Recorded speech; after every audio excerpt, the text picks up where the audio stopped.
Hello everyone. In this video we are going to perform a step-by-step installation of an SSD hard drive on our PlayStation 5.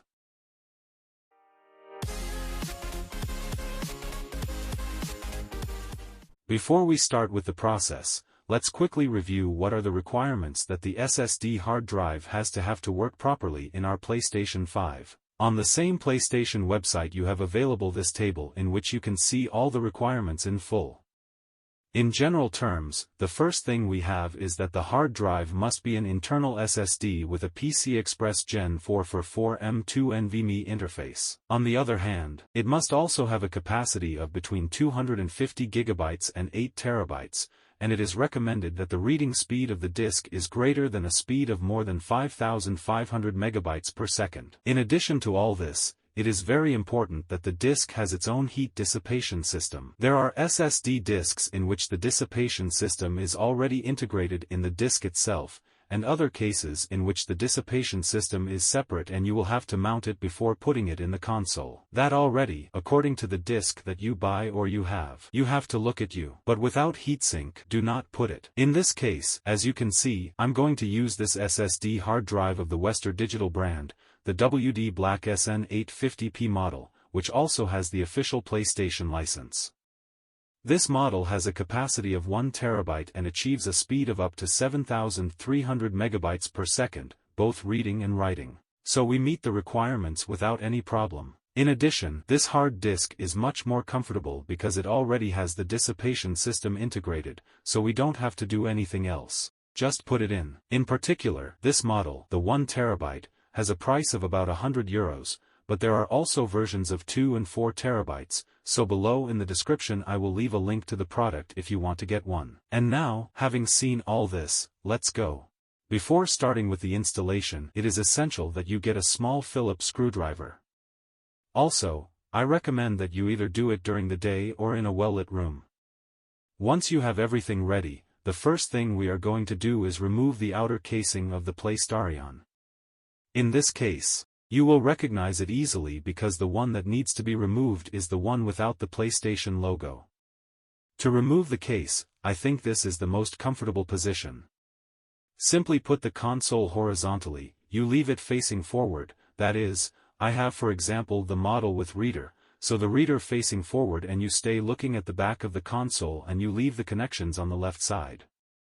Once you have it already placed in this position, to remove the case is very easy. We are simply going to take these two corners here, this one and this one. With the one on the right we are going to lift and with the one on the left we are going to push it to the left. It's a little bit of dexterity, let's do it, just lift up on this side, push that way, and it comes out.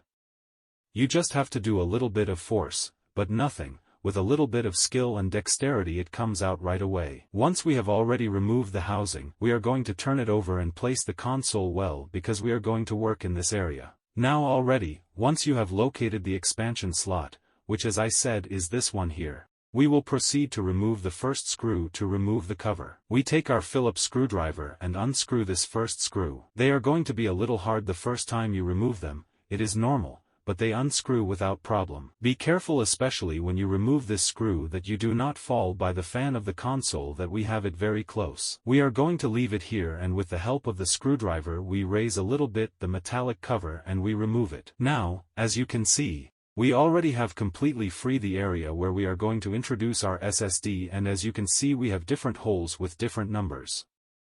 These are going to serve us to fix the SSD hard drive in the slot depending on the length it has. In this case, the Western Digital hard drive that I have caught home with the 80, so what we have to do is catch this metal bracket that is under this little screw and place it here to subsequently anchor with the screw the hard drive. So, as we did before, we now remove the second screw, which is this one right here. As before, with a little bit of care so that it doesn't fall inside the console, we take it out and as you can see it comes with the metal bracket. This small ring, what we are going to do is to place it in the 80, there it is, to leave it there placed for later to be able to anchor the hard disk. Now it's time to take our Western Digital hard drive out of the box. As you can see, it has an official PlayStation license and, as I mentioned before, it already has the heat sink built in. As you can see, it is quite a bit thicker than a normal SSD hard drive, so it is the heat dissipation issue. To place it will be very simple. Simply first of all we face the area of the pins, we put the hard drive into the slot, we face the area of the pins, we make a slight pressure until we hear a small click, there it is, and now we are going to drop the hard disk until, as you can see, it meets the support that we have put in the 80.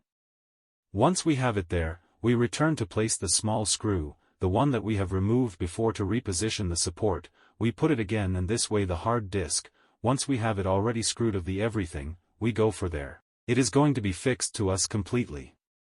Now already, once we have it put, we simply face this tab of here of the metallic cover, we let fall, we return to take the first screw that we have removed and we return it to place it.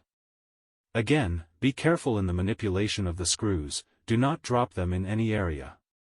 And once we have it already tightened, we have finished the physical installation of the hard disk. Now, to finish the manipulation of the console, we only need to put the case that we have removed before. To do this, I recommend that you put back the console, as I said, to always have a guide of where to go.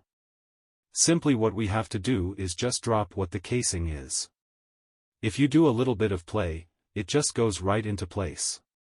There is practically nothing to do, and now, all we have to do is hold the console and press it to the right. You will hear a clack. There it is, with that clack is completely caught the housing. Well, this is all you have to do physically on the console to install the SSD hard drive, but be careful, we have not finished. Now we connect the console because we have to format the disk. Now, as you can see, as soon as we turn on the console without even putting our user, it recognizes directly the SSD M2 storage and asks us to format it to be able to use it as a storage system in the PlayStation. So we click on Format SSD M2 and, as you can see, here we get an estimate of the reading speed that the disk will have.